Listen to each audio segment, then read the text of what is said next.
여러분 안녕하세요. 우리가 지난번에 그 학科目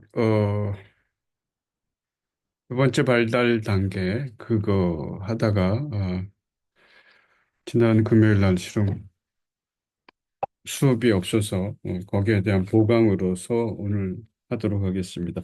여러분 책으로는 227페이지에 대한 내용이에요. 그래서 제가 그거를 요 파트를 한번 PPT로 공유해 보도록 하겠습니다. 음, 우선 우리가 생각할 것은 잠깐 이쪽으로 옮겨야 되겠네요. 2단계에 가서 이제 여기 나타난 것과 같이 이제 아이들이 자율성을 갖게 됩니다.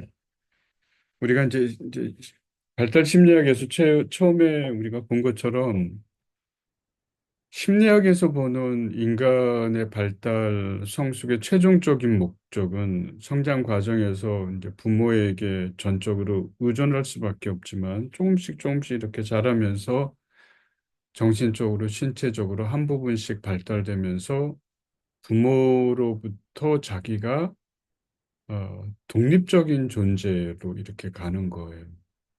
그렇죠? 그래서 이제 최종적으로는 우리가 서로 독립적인 부모와 자녀들이 서로 독립적인 그게 이제 신체적, 경제적, 생활적으로 서로 독립적인 영역들이 있는 것들이죠.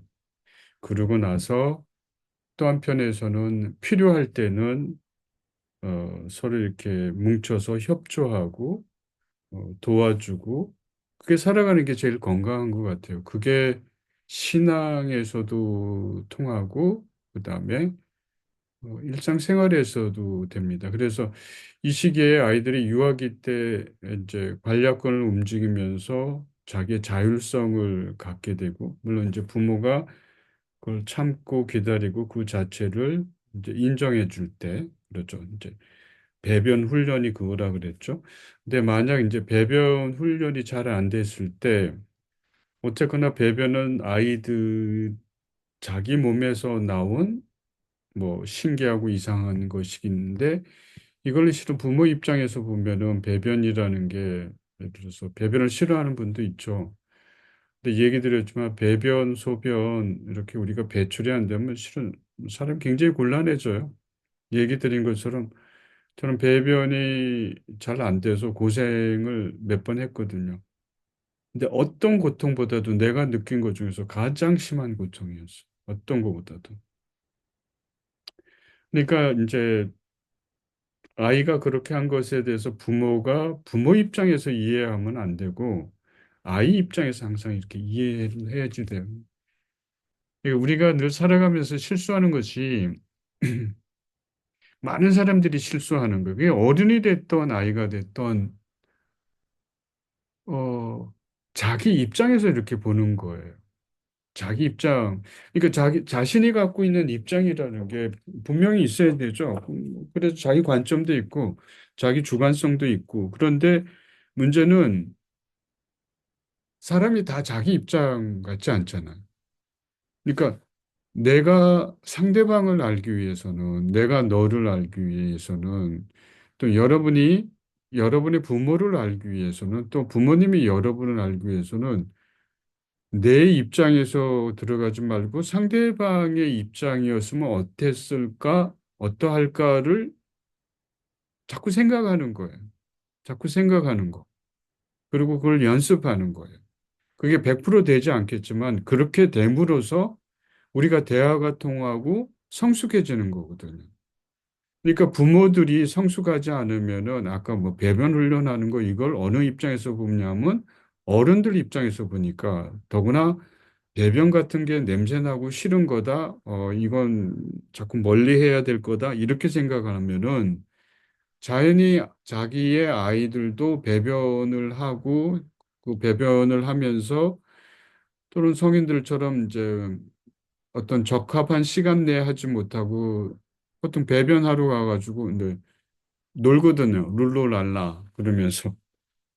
근데 그거를 우리가 부모가 이해하지 못하고 어떤 거기에 대해서 힘으로나 어떤 것으로 이렇게 말로나 야 가압을 하게 되면 아이들이 수치심을 느끼게 된다 그랬어요. 그 수치심이 많아지면 나중에 굉장히 그 분노가 되고 그래서 배변을 붙잡는 것, 홀딩하는 거하고 내놓는 것, 팍 방출하는 것. 이게 실은 그다지 좋은 건 아니라 그랬습니다. 꽉 잡으려고 그러는 거. 근데 인색해주고 내린 거 확 방출하는 거는 해퍼진다는 그런 것들이죠. 자, 그러면은 우리가 이제 신앙의 2단계에서 이거를 어떻게 보냐는 거죠. 어, 자, 제가 얘기 드린 것처럼 인간 발달이 1단계에서 점차적으로 8단계 성숙한 단계까지 가는 것처럼 신앙도 1단계에서 8단계까지 가는데 이 발달 심리학과 기독교 상담은 인간의 이 발달 과정을 보면서 기독교 상담도 어떻게 돼야지 될 것인가를 얘기하는 거예요. 자, 2단계로 가면은 기독교 상담에서 가장 핵심은 이제 집안에서 엄마 아빠들이 이제 배변, 소변 이런 훈련을 하면서 아이들을 훈련을 하는 거예요. 훈련을 하는 것처럼 신앙의 2단계에서도 뭘 받냐면 우리가 이제 훈련을 받는 거예요. 그러니까 성경으로 훈련을 받기도 하고 교리 문답으로 훈련 받기도 하고 필요하죠. 그게 절대적인 것은 아니지만은 그게 필요해요. 근데 성숙하지 않는다 그러면 무슨 문제가 생기냐면 그러니까 실은 여기에 뭐냐면 법과 사랑의 딜레마라는 것에 놓이게 되는 거예요. 가령 아까 우리가 배변 훈련한다 그랬죠. 이제 엄마 아빠가 배변 훈련할 때 배변 훈련을 아이들에게 시키는 거예요. 그걸 뭐 만지지 말고 손가락으로 이렇게 찌르지 말고 더구나 입에는 넣지 말고 더러운 거니까 이런 훈련이 되는데 그 훈련이 하루아침에 이루어지지 않잖아요. 그러니까 그 훈련은 여기서 말하는 대로 일종의 법이에요. 그렇죠? 법인데 이 법의 가장 큰 취지는 뭐라 하면은 나라의 법이 됐던 어떤 법이 됐던 그 조직을 운영하고 그 조직에 있는 사람들이 조금은 서로 법을 지켜가면서 존중하면서 살아가는 거예요. 그러니까 실은 법은 사람을 위한 거예요. 그렇죠? 어떤 거든지 어떤 일을 시행할 때는 법칙이 먼저냐, 사랑이 먼저냐, 이런 딜레마에 있는 거예요. 근데 사람이 법이 굉장히 중요한 거지만은 법 그러면서 하다 보면 이게 사람이 무미건조해지거든요.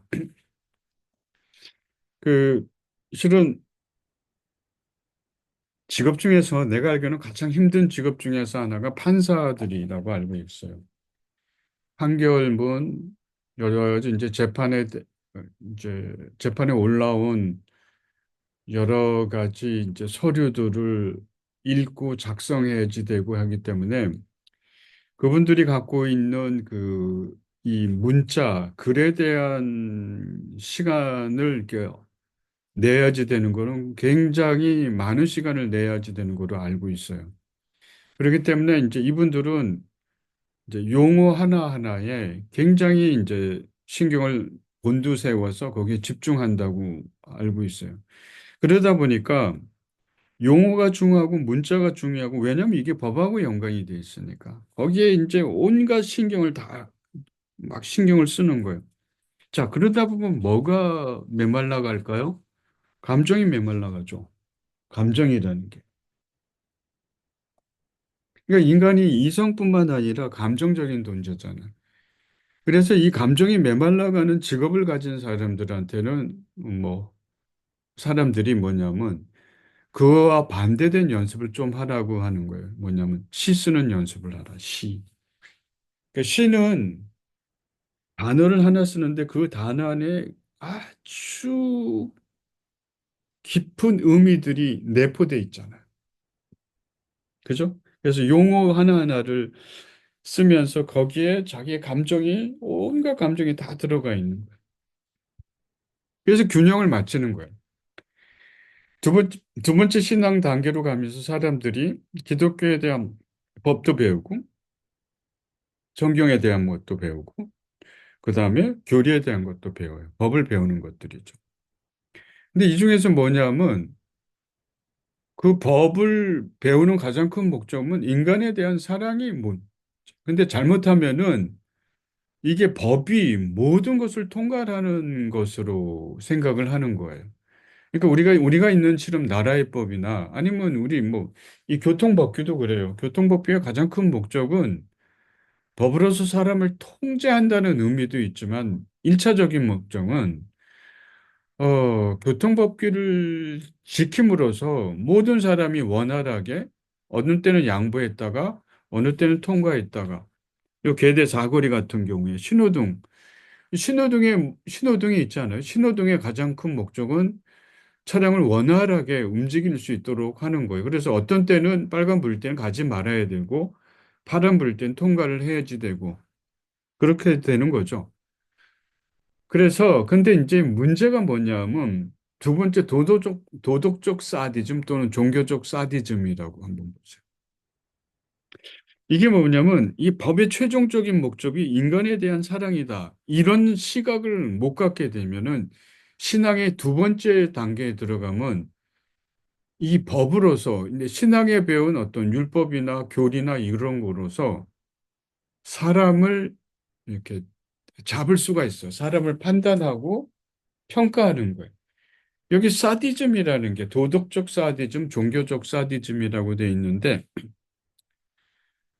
도덕의 가장 큰 목적이 실은 뭐냐면 자기 수양이죠.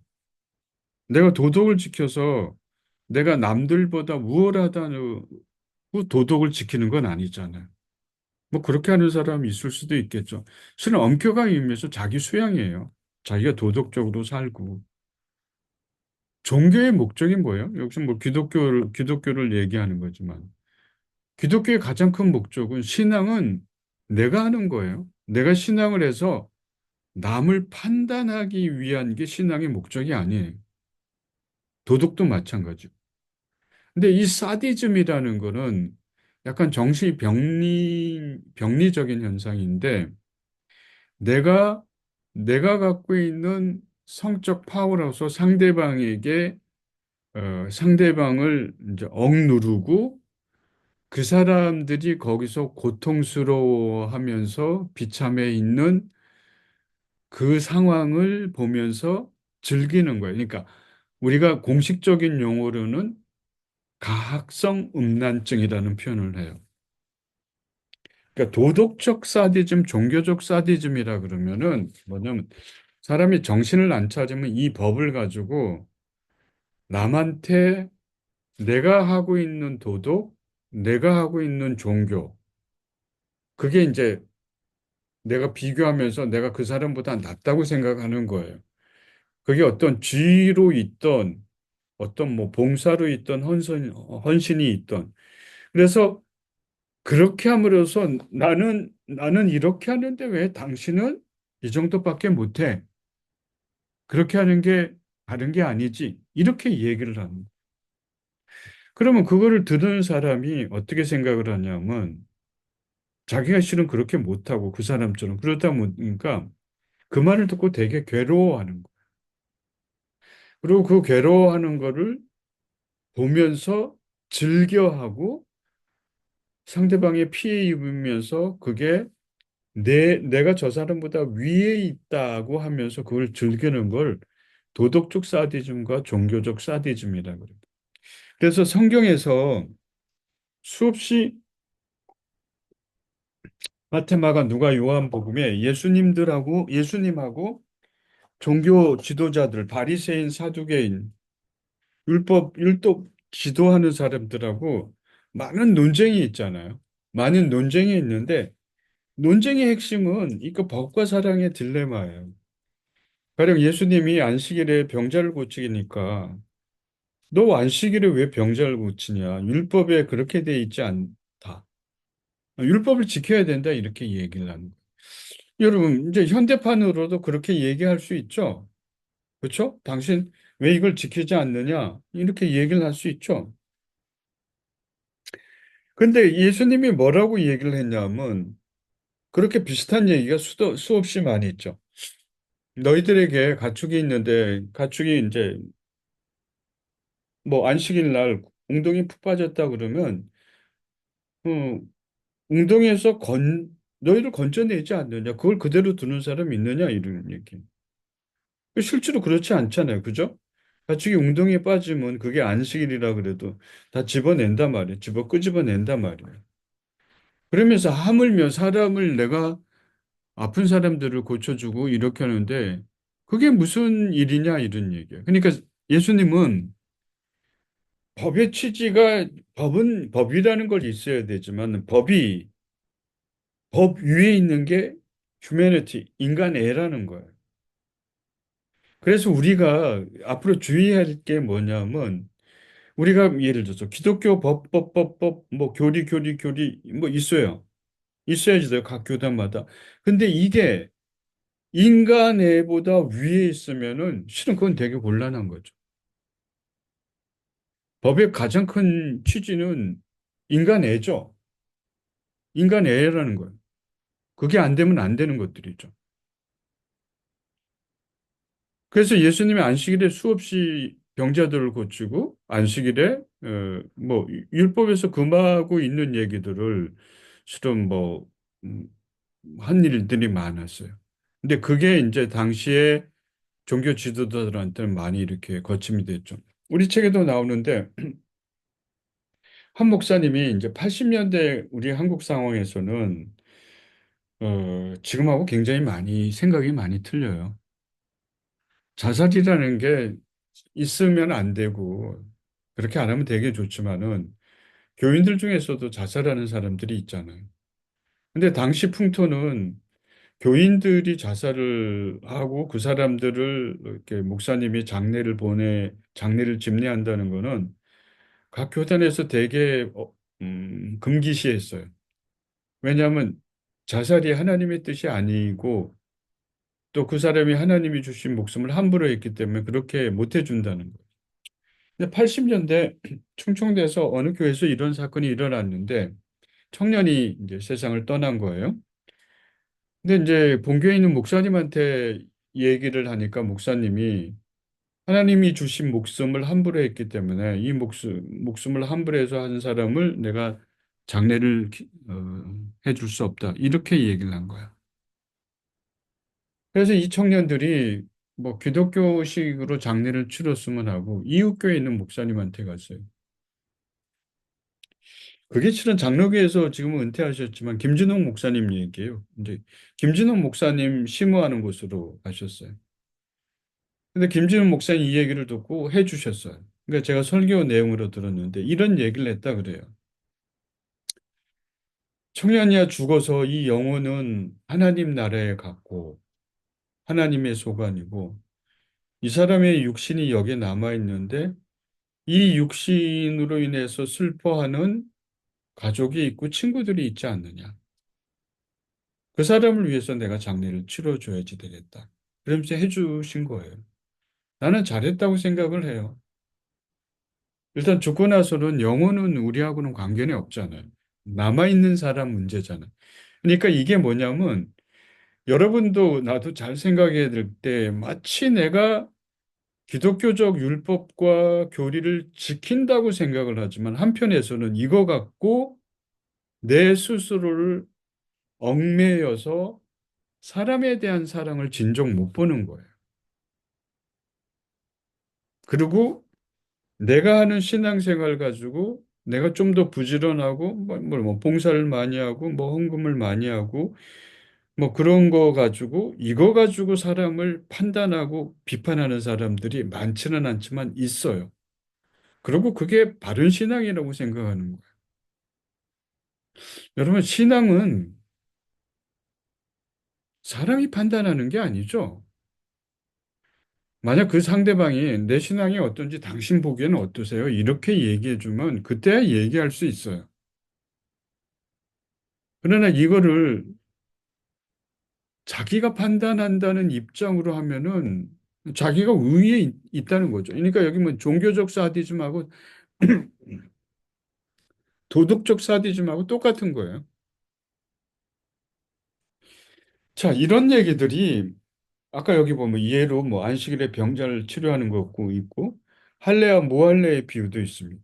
할례와 무할례의 비유도 있는데 당시 바울 시대에 바울이 있었던 시대에 이때는 뭐 실은 로마 사람들이 이태리 로마 사람들이 많이 있었으니까 이방인들이 많이 들어왔죠. 유태인들이 있고 유태인들은 태어나자마자 남자들이 이제 8일 만에 생식기 표피를 자르는 행위를 해서 할례, 그게 하나님의 백성이다는 어떤 표식을 갖는 거죠.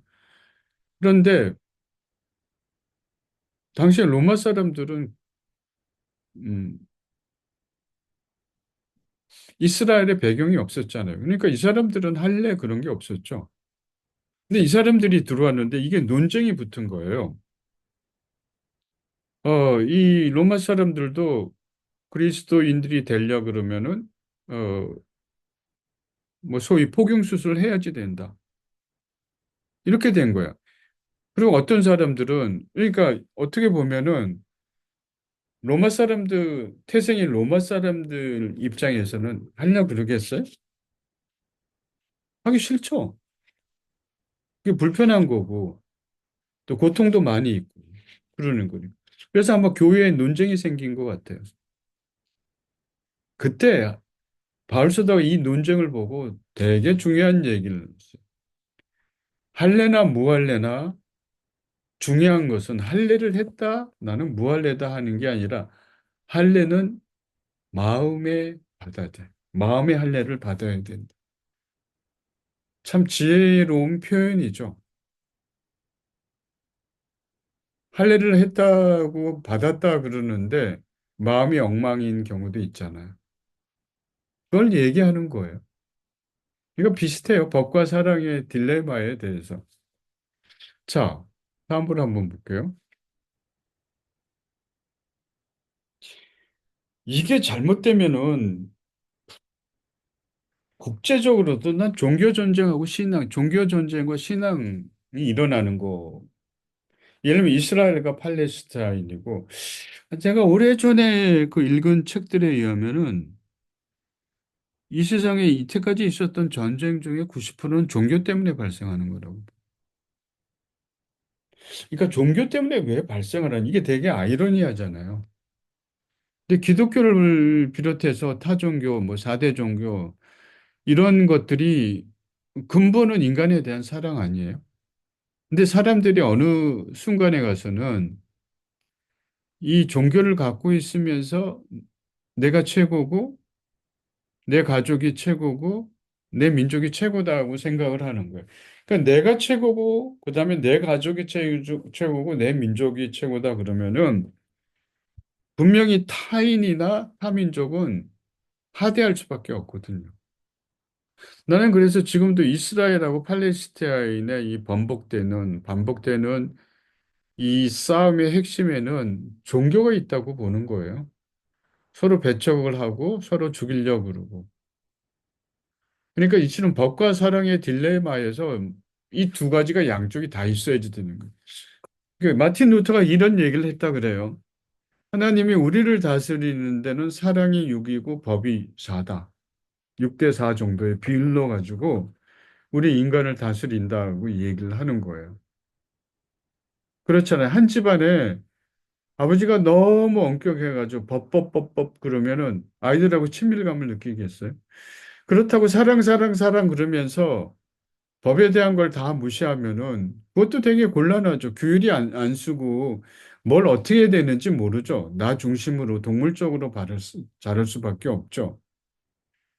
그러니까 이거 실은 되게 중요한 얘기 중에 하나예요. 그러니까 이 얘기를 우리 쪽으로 한번 또 해다 보면은 뭐냐면 여기 이제 존엄성과 신앙이라는 거예요. 그러니까 신앙의 가장 큰 목적이 뭐냐면 인간에 대한 존엄성을 갖는 거예요. 스스로에 대한 존엄성도 갖고 타인에 대한 존엄성도 가져. 그런데 그러니까 법을 수호한다는 얘기는 법에 써여 있는 강령이나 법칙이나 또는 문자에 몰두한다는 거예요. 문자가 없으니까 문자는 우리에게 지식을 줘요. 문자는 법을 만들고 또는 뭐 문화도 만들고 그러겠죠. 근데 문자주의에 빠지면 인간의 존엄성을 상실해요. 그러니까 문자대로만 하기 때문에. 그러니까 아까 제가 얘기한 대로 판사들 이런 분들은 문자 단어 하나에 굉장히 중심이 시간을 많이 보내기 때문에 잘못하면 감정이 메말라가는 거예요. 그렇기 때문에 시를 한번 써보라 이렇게 권면하는 거예요. 자, 기독교 신앙이 여러분 문자주의에 빠지면 인간 존엄성을 상실해버려요. 지금도 내가 옛날에 신천지 교인 같아. 뭐 서울 신천지 교회 그러면서. 어떻게 알았는지 이메일을 이렇게 자꾸 보냈는데 내가 가끔 가다 나도 이제 이메일 하면서 거기서 이제 그만하시고 나오셔야죠. 뭐 그렇게 얘기하는데 지금도 뭐 계속 와요. 계속 오는데 이런 식으로 얘기하는 거예요. 성경에 있는 모든 것들을 내가 보기엔 문자적으로 해석을 하는 거예요. 문자적으로. 그러니까 문자적으로 해석을 하고 그 이면이나 그걸 넘어서 있는 거를 상상을 못하는. 그러니까 문자주의에 빠지면 예수님 시대의 바리새인 사두개인들이 예수님하고 논쟁한 것처럼 그러한 문제에 빠져버려요. 그러니까 자기가 신앙생활 한다고 하는데 실은 사람을 살리지 못하는 거예요. 그 평가를 하고. 내가 지금 한국교회하고 이단하고 이렇게 빠진 문제 중에 아주 중요한 것 중에서 이제 문자주의에 빠지는 거예요. 그러니까 문자주의에 빠지면 인간의 사랑, 인간에 대한 존엄성이 없는 거예요. 그리고 타인에 대한 존중이 없는 거예요. 여러분 신앙을 갖는다 하는데 그 신앙을 가진 사람이 여러분의 말과 행동, 의견에 대해서 존중을 못 가지면은 그게 신앙일까요? 이념일까요? 이념이죠. 공산주의 이념이나 좀 나쁜 이념을 가지면은 내 이념이 맞다고 생각을 하고 타인이 다른 의견을 가진 거를 공격하고 그다음에 정죄하기도 하죠. 왜 그따위 그런 걸 가졌냐 그러는 거예요. 근데 진정한 신앙은 타인이 다른 것을 가졌다 그래도 그거를 존중을 해야죠. 그걸 판단하고 비판하고 정죄한다 그러면 그게 신앙이에요? 이념이지, 이데올로지. 그러니까 이념은 그 이념 가지고 사람을 죽일 수 있어요. 그러니까 자기네는 신앙이라고 얘기하는 거죠. 지금도 제3국에서 일어나는 특별히 이슬람 계통에서 일어나는 여자들한테 그 권리가 많이 없잖아요. 그다음에 여성들이 예를 들어서 이슬람권 남자들하고 결혼을 안 했을 때 간혹 우리가 이제 듣는 게 뭐냐면 그 오빠들이나 친척 심지어 부모가 가서 그 여자를 죽이는 경우도 있잖아요. 아주 드물게 나타나죠. 그리고 그 사람들은 그게 자기 신앙이라고 생각하는 거예요. 그러니까 자기 생각에 쑥 들어가 가지고 못 벗어나오는 것들이죠. 그러니까 우리가 생각하기에는 그게 신앙이 어떻게 사람을 죽여요? 어떤 신앙이 기독교 신앙이 사람을 죽이라고 했나요? 일부지만은 예를 들어서 옛날에 지신밟기처럼 한동안 음, 아주 극렬한 신앙을 가졌다는 기독교인들이 절터 주변에 가가지고 새벽마다 가가지고 그 절 주변을 돌면서 여리고성 무너지듯이 무너져라 무너져라 이런 사람도 있었고 또 새벽마다 교회 아니 그 절 뒤터에 가면은 바위가 있대요. 거기서 자꾸 넘어지라고 아니 그러니까 그 절이 불나거나 없어져라고 자꾸 그렇게 하는 기도하는 사람이 있어서 스님들이 그거를 갖다가 신문에 낸 적이 있어요. 이제 그 방법은 성경이 기록됐던 시대의 그 문화에서는 어쩌면 이해될 수 있는 거예요. 근데 오늘날에는 그게 이해가 안 되잖아요. 종교를 떠나서 부모지간이고 아니면 국민과 정치인 지간에도 친구지간에도 내가 함부로 국민을 어떻게 한다든지 아니 함부로 내가 타인을 뭐 어떻게 한다든지 힘센 자가 약한 자를 함부로 이렇게 하면 지금은 그런 거를 잘 수용하지 않는 문화에 있는 거예요. 그게 나쁘기 때문에. 왜냐하면 인간의 존엄성을 무시하기 때문에. 여러분 간혹 내가 신앙을 지킨다 그러면서 상대방의 인간의 존엄성을 무시할 때가 있는 거예요. 그럼 그 신앙을 체크를 해봐야지 되는 거예요. 2단계 발달해서 지금 얘기하는 게 이거예요. 문자주의에 빠지지 마라. 존엄성을 배제하는 거. 여기 디그니티라는 게 존엄성이라는 표현입니다. 영어는. 제가 오래전에 이제 뭐 유학할 때죠. 그때 이제 내셔널 지오그래픽 뭐 채널 있잖아요. 동물 나온. 거기 채널에 큰 흙고물 기르는 사육사가 있었어요. 이 사육사는 흙고물 길러서 자기가 이제 아주 친밀하게 해가지고 이제 방송 프로 영화 같은 데 출연시켜서 뭐 채널 아니 뭐 영화 찍을 때 보면 그런 거 필요할 때 있잖아요. 그러면 이제 그거 가지고 이제 자기 수입도 잡고 생활하고 곰도 양육하고 하는 거. 근데 이제 PD가 가서 이렇게 촬영을 하는데 곰하고 너무 친밀하게 노는 거예요. 나도 그때 봤는데 아버지하고 아들이 씨름하는 것 같아. 막 뒹굴고 그러는 거. 곰이 얼마나 큰지 이 사육사도 키가 너무 커. 덩치도 좋고. 근데 뭐 거기에 비하면 곰에 비하면 한 3분의 1 정도밖에 안 되는 거야. 막 껴안고 그런데 어 중간에 뭐가 있냐면 곰이 입을 이렇게 확 벌리면은 여기다가 이 사람이 자기 머리를 이렇게 집어넣는 거예요. 이게 다 들어가요. 머리통이 들어가면 쑥 들어가니까 곰의 입이 어마어마하게 큰 거죠. 근데 이게 곰이 이렇게 보면 거기 이제 뭐 송곳니서부터 앞니부터 이 동물들이 다 육식을 먹는 동물들은 다 빼쭉빼쭉하잖아요. 크고.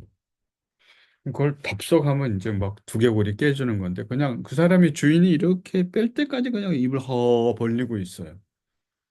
너무나 친밀하게. 근데 PD가 뭐라고 얘기하냐면 그걸 보면서 이제 참 아이하고 노는 것 같기도 하고 어쩌면 저렇게 친밀할까 이런 궁금증을 갖고 물어봤어요. 곰하고 도대체 뭐가 어떻게 됐길래 이 지경까지 됐느냐 그랬더니 이분이 하는 얘기가 나는 곰의 존엄성을 먼저 인정한다 그러네. 우리에게 인격이라는 게 인격. 곰에는 뭐가 있어요? 운격 있죠. 모든 살아있는 생명체는 그 격이 있잖아요. 우리보다 지능이 좀 약하고 문화라는 게 없지만은 곰도 살아있기 때문에 뭔가 생각하고 있을 수 있고 느낄 수 있는 거예요. 이거를 내가 존중해 준다는 거예요. 요새 우리 동물 애호가들 많잖아요. 저희 집 근처에 집 이제 아파트인데 그 아래층에 사시는 분이 몇 해 전까지만 해도 강아지를 길렀어요. 근데 이 강아지가 이제 나이가 드니까 눈을 멀었죠. 눈이 멀어서 항상 안고 이렇게 밖에 이렇게 좀 산책도 하고 그러다 이제 세상을 떠난 모양이에요. 그러고 나서 이 사람이 뭐냐면 들고양이라고 친밀해진 거야. 들고양들한테 이제 숲에 가서 먹을 거 해주고, 그 다음에 특정한 장소에 가서 먹을 거 놔두고. 그렇게 하다 보니까 고양이들이 배고플 때는 그 아줌마가 나오도록 불러요. 아줌마, 에옹, 뭐, 이렇게. 밥 달라는 것들이죠. 그리고 이렇게 밥을 주면은 보통 사람들이 이렇게 주면 고양이가 친밀감이 없으니까 잘 안 오잖아요. 근데 그 아줌마한테는 막 쉽사리 와서 막 지난번엔 고양이 한 마리를 데려가더라고. 그래서 왜 데려가요? 그랬더니 자기 집에서 그냥 입양한대, 들고양이들. 그러니까 나는 고양이들이 이게 집고양이들이 이 아줌마하고 그런 친밀감을 느끼면서 다가오는 거는 먹이를 주는 그런 행위를 통해서 이분이 우리를 살려주기도 하고 우리에 대한 존엄성을 지켜주는 분이다 하는 거예요. 자, 결론을 맺으면서 신앙은 문자를 통해서 우리가 배우죠. 교리, 뭐, 뭐 성경도 이렇게 문자로 돼 있습니다. 근데 문자주의에 빠지면은 더 이상 성장을 못 하는 거예요. 우리가 문자로 배우되 그 단계가 뭐냐면 인간에 대한 존엄성, 디그니티예요. 근데 혹자는 우리가 실수할 때 여러분도 한번 점검해 보세요. 그러니까 이게 종교뿐만 아니라 내가 무엇을 갖고 있다고 돈이 많다, 권력이 많다, 뭐 지식이 많다, 머리가 좋다 이래 가지고 내가 이거 갖고 상대방이 갖고 있는 나보다 못한 사람의 존엄성을 무시하기 쉽죠. 그러면 여러분 어떻게 생각해요? 꼴 보기 싫잖아요. 아니, 내가 이렇게 해줬더니 왜, 아, 저 사람은, 그래, 너 잘났어. 그런 생각할 거 아니에요. 왜냐면, 그렇게 있고, 들어있고, 뭐, 권력이 있고, 머리가 좋은 사람들이 행동하고 말하고 하는데, 타인에 대한 존엄성을 안 지켜주는 거예요. 지금은 존엄성을 지켜줘야지 되는 사회로 가고 있어요. 이제 한번 여기 보세요. 폴 틸리라는 분인데, 이분은 20세기 사회, 20세기에서 가장 걸출했던 신학자예요. 하버드 대학, 시카고 대학 교수였고 독일 분이었는데 2차 세계대전 때 이제 미국으로 와서 이분이 이런 비슷한 얘기를 했어요. 하나님은 무신론자의 하나님이기도 하다. 그러니까 이 얘기는 하나님을 믿는 사람, 이제 무신론자가 하나님을 없다고 이렇게 얘기해도 근본적으로 얘기하면 누가 그 사람을 만들었냐 말이죠. 하나님이다 말이에요. 그러니까 그 사람이 무신론자라고 우리가 뭐 어떻게 판단하기 전에 또는 타종교인이다 이렇게 판단하기 전에 근본적으로 모든 인간이 하나님으로부터 왔다는 사실을 우리가 인지할 필요가 있다는 거예요. 그게 더 훨씬 더 우리들을 더 윤택하게 이제 만든다는 얘기죠. 자, 그래서 오늘은 제가 기독교 상담 요까지 한번 여러분하고 했습니다. 제가 올릴 테니까 보시고 다음에 또 한번 이렇게 보도록 하죠.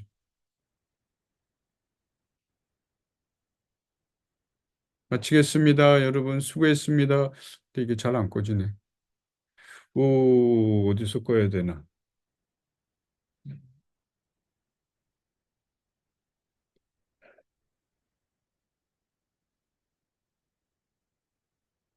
꺼졌죠.